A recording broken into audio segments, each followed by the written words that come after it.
What's up, Taiwan? I'm Philip Brossard with 10 minutes of news from here in Taiwan and around the world. Residents of a village near Taiwan's southern port city of Kaohsiung have staged a protest after a China Petroleum oil refinery caught fire near their homes on Thursday. James Chater reports. Fire engulfing a state-owned oil refinery in Dalianpu, southern Taiwan.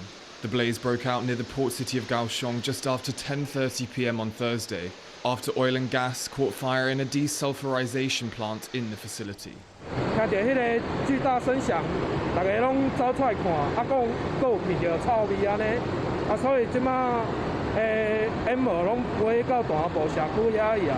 So 26 fire engines and 45 firefighters were dispatched to the scene. No one was injured in the blaze, which was brought under control just before midnight.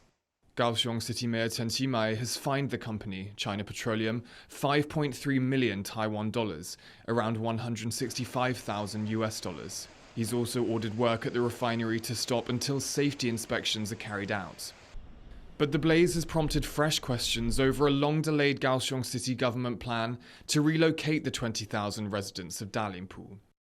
The formerly bustling fishing village is surrounded by Taiwan's industrial giants, including Taipower, China Petroleum, Taiwan Shipbuilding, and China Steel.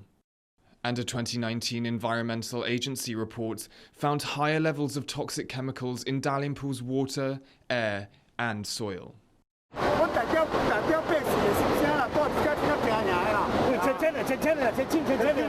This oil refinery fire, another blight on the environment around Dalianpu. And for residents, another reminder of the long-delayed relocation they're still waiting for.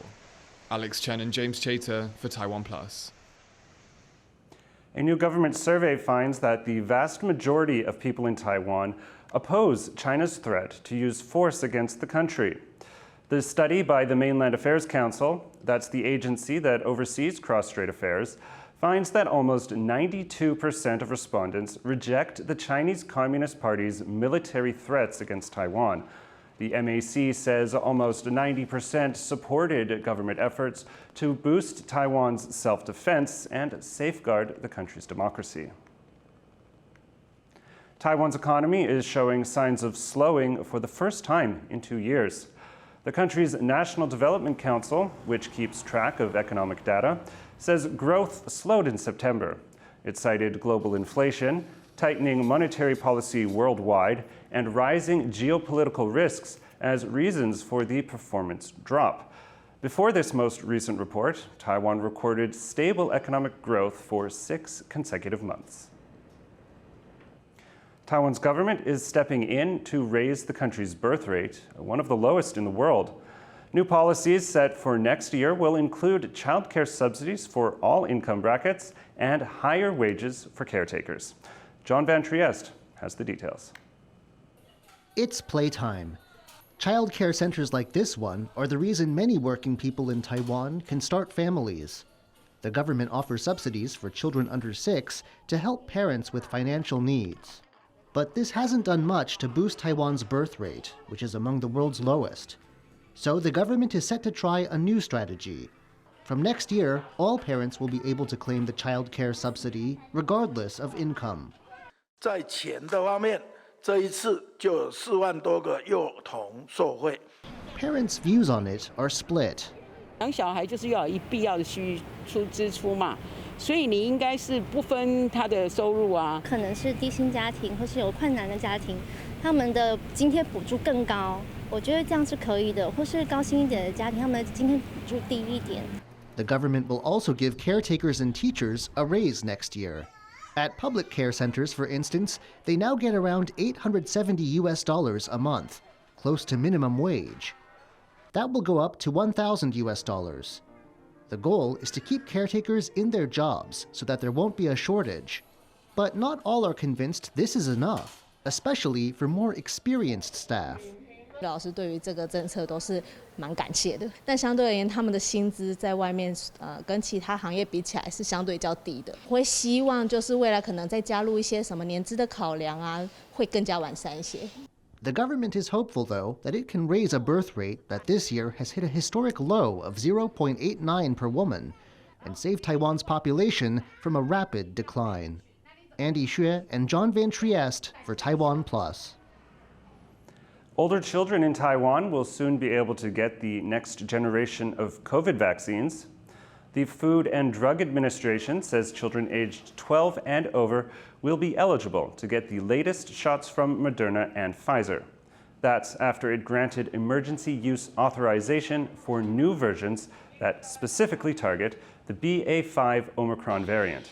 The first shipment of the Moderna jab is expected to arrive in early November. October is one of the best times in Taiwan for birdwatchers. That's when many migratory birds set out on their autumn migration. More than 240,000 Chinese sparrowhawks and gray-faced buzzards have been spotted on the country's southernmost tip this year. TaiwanPlus sent a film crew to Hengchun Peninsula to catch them in action. Soaring the skies before dawn, a rare group of visitors flies high above Lida Township in southern Taiwan's Pingdong County, much to the delight of the birdwatchers below. 灰面狂鹰，不是来这边渡的，没有，它只经过而已。 The birds are mostly Chinese sparrowhawks and gray-faced buzzards. Every year in September and October, they migrate from northeastern Asia to warmer areas like the Philippines and Indonesia. Taiwan lies right on one of their major migratory routes, so for hundreds of thousands of birds, Manzhou Township at the southern tip of the island is the last pit stop before they make the difficult ocean crossing. These days, bird watching is a big business, but not so long ago, locals used to consider the birds as a source of food or extra income. 那我最高纪录可以一天打63只呢，500块的时候，这有一天可以赚3万多块。我们这边有句俗语啊，就是讲往南迁徙的老鹰，就是那南裸鹰来自湾西高迁。然后我们正常来讲，家家户大概都会打啦，因为那时候没有保育的概念。 The hunters sold their catch to people with a taste for rare delicacies and to collectors who turned them into taxidermy specimens. Conservationist Cai Yirong has been researching the migratory raptors for more than 30 years. He says there's a good reason why humans should protect the birds. 就我们一般生态系统来看，猛禽它是属于高层的消费者。那也就是说，一个生态系它若是要健全稳定，那这些最高层的消费者一定要存在。一旦高层消费者族群减少或瓦解掉的话，那整个生态平衡就会破坏。从这些野生物迁徙，不同季节使用不同环境的这样的一个生态模式，去了解说，其实我们对我们环境的使用，也需要让我们环境可以休息。 Over the past 2 decades, local authorities have launched a number of programs to protect the birds. They're not only teaching people about the important role that raptors play in the ecosystem, they're also imposing heavy fines on people who hunt them. And some local residents have even discovered that there are ways to make money without killing the birds. 有人讲说，我们满洲是老鹰的坟场，从2只就想洗刷这个罪名，所以到处在宣导保育的概念。如果把鹰 做成生态旅游，其实可能赚的会更多，而且更多人会赚到钱。所以我觉得还是把它留在天空，会留在森林里面落鹰，这样让很多游客可以欣赏，爱鸟人士可以欣赏，反而会带来更多的商机。And the trend of birding is catching on in Taiwan. Some enthusiasts are even sharing the hobby with their children. 这是一个很美好的现象，我就想要每年都来，因为我想要把这个美好的现象分享给他们。 其实，如果大自然更好的话，那我们当然遇到的所有事情都更美好。但是如果当大自然不好的话，可能再也没办法看到老鹰国境。 After dodging hunters for generations, raptors passing through the southern tip of Taiwan can finally rest safely in the local forests before testing the winds and finding the perfect current that will propel them across the ocean. Kama Xu, Alex Chen, Peachy Zhuang, and Andrew Ryan for TaiwanPlus. Thank you for watching What's Up Taiwan. I'm Philip Brossard. Take care and see you next time.